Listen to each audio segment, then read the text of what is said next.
ಇದೇ ವಿಚಾರದಲ್ಲಿ ಗಲಾಟೆಯಲ್ಲಿ ಫೈರಿಂಗ್ ಮಾಡಿದ್ದು ಯಾರ್ಯಾರು, ಬುಲೆಟ್ಗಳು ಬಂದಿರೋದು ಎಲ್ಲಿಂದ, ಗಲಾಟೆ ವೇಳೆ ಭರತ್ ರೆಡ್ಡಿ ಆಪ್ತನ ಬಾಡಿಗಾರ್ಡ್ನಿಂದ ಫೈರಿಂಗ್ ಆಯಿತು ಅಂತ ಒಂದು ಮಾಹಿತಿ.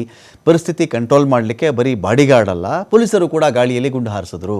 ಆದರೆ ಯಾರ ಬುಲೆಟ್ ಇಲ್ಲಿ ತಗುಲಿ ಒಬ್ಬ ವ್ಯಕ್ತಿ ತೀರ್ಕೊಂಡಿದ್ದಾನೆ ಅದು ಇಲ್ಲಿವರೆಗೂ ಗೊತ್ತಾಗಿಲ್ಲ. ಅದು ಖಾಸಗಿ ರಿವಾಲ್ವರಿಂದ ಬಂದಿರತಕ್ಕಂತಹ ಬುಲೆಟ್ ಅಂತ ಕೆಲವರು ಹೇಳ್ತಾ ಇದ್ದಾರೆ. ಇದು ಯಾರ್ದೋ ಒಂದು ಪ್ರೈವೇಟು, ಪೊಲೀಸರದಲ್ಲ ಇದು ಅಂತ ಅಲ್ಲಿ ಕೆಲವರು ಹೇಳ್ತಾ ಇದ್ದಾರೆ. ಇನ್ನು ಬಳ್ಳಾರಿ ಎಸ್ ಪಿ ಒಂದು ಕಡೆ ನಾವು ಚೆಕ್ ಮಾಡಿಕೊಂಡಾಗ ಬಳ್ಳಾರಿ ಉಸ್ತುವಾರಿ ಎಸ್ ಪಿ ರಂಜಿತ್ ಕುಮಾರ್ ಅವರು ಭಂಡಾರು ಹೇಳಿಕೆ ಕೊಡ್ತಾರೆ, ಪೊಲೀಸರು ಏನು ಫೈರಿಂಗ್ ಮಾಡ್ತಾರೆ ಆಗ ತಗುಲಿರ್ತಕ್ಕಂಥ ಬುಲೆಟ್ ಇದಲ್ಲ ಅಂತ ಎಸ್ ಪಿ ಮಾತಾಡ್ಬಿಟ್ಟಿದ್ದಾರೆ, ಉಸ್ತುವಾರಿ ಎಸ್ ಪಿ ಅವರು.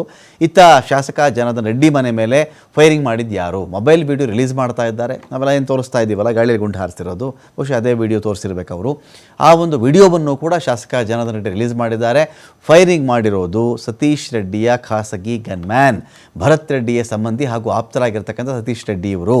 ಸತೀಶ್ ರೆಡ್ಡಿ ಅವರ ಖಾಸಗಿ ಗನ್ಮ್ಯಾನ್ ಪಿಸ್ತೂಲ್ ಮೂಲಕ ಫೈರಿಂಗ್ ಮಾಡಿರೋದು, ಪ್ರೈವೇಟ್ ಗನ್ಮ್ಯಾನ್ ಶೂಟ್ ಮಾಡಿರೋದು ಮೊಬೈಲ್ನಲ್ಲಿ ಸೆರೆಯಾಗಿದೆ. ಆದರೆ ಯಾರ ಗುಂಡೇಟಿಗೆ ಕಾಂಗ್ರೆಸ್ ಕಾರ್ಯಕರ್ತ ಬಲಿಯಾಗಿದ್ದು ಗೊತ್ತಾಗ್ತಾ ಇಲ್ಲ. ಯಾರ ಗುಂಡೇಟಿಗೆ ಅಂತ ತನಿಖೆಯನ್ನು ಪೊಲೀಸರು ಒಂದು ಕಡೆ ಶುರು ಮಾಡಿದ್ದಾರೆ ಕೂಡ.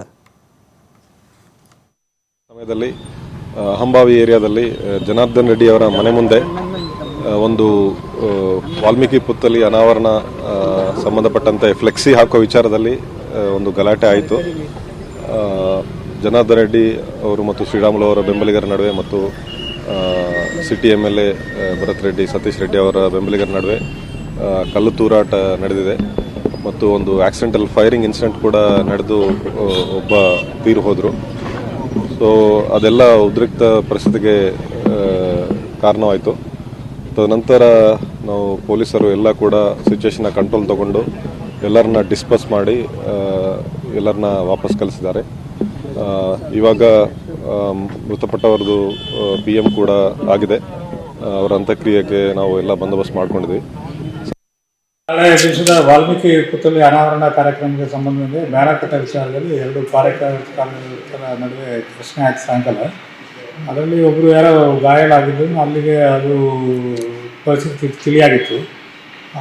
ಇದು ನಡೆದು ಫಸ್ಟ್ ಘಟನೆ ನಡೆದಿದ್ದು 6:30ರಿಂದ 7 ಗಂಟೆ ಮಧ್ಯೆ. ಮತ್ತು ಎರಡನೇ ಘಟನೆ 9ರಿಂದ 9:30 ಮಧ್ಯೆ ಮತ್ತೆ ಎರಡು ಗುಂಪುಗಳು ಮತ್ತೆ ಅದೇ ಜಾಗದಲ್ಲಿ ಜಮಾವಣೆಗೊಂಡಿದ್ದು, ಅಲ್ಲಿ ಒಬ್ಬರು ಪ್ರೈವೇಟ್ ಗನ್ಮನ್ನು ಏರ್ಫೈರ್ ಮಾಡಿದ್ದಾರೆ. ನಮ್ಮವರು ಅಲ್ಲಿ ಸ್ಥಳೀಯ ಹಾಜರಿದ್ದವರು ಅದನ್ನು ಎರಡು ಗುಂಪುಗಳನ್ನ ಟಿಯರ್ ಗ್ಯಾಸ್ ಯೂಸ್ ಮಾಡಿದ್ದಾರೆ ಮತ್ತು ಲಾಠಿ ಚಾರ್ಜ್ ಯೂಸ್ ಮಾಡಿ ಚದುರಿಸಿದ್ದಾರೆ. ಅದರಲ್ಲಿ ಘಟನೆಯಲ್ಲಿ ಒಬ್ಬರು ಆಮೇಲೆ ಮೃತಪಟ್ಟಿದ್ದಾರೆ. ಅದರಲ್ಲಿ ಈಗ ಪೋಸ್ಟ್ಮಾರ್ಟಮ್ ಎಲ್ಲ ಆಗಿ ಈಗ ಅಂತ್ಯಕ್ರಿಯೆಗೆ ಹೋಗಿದೆ. ಈಗ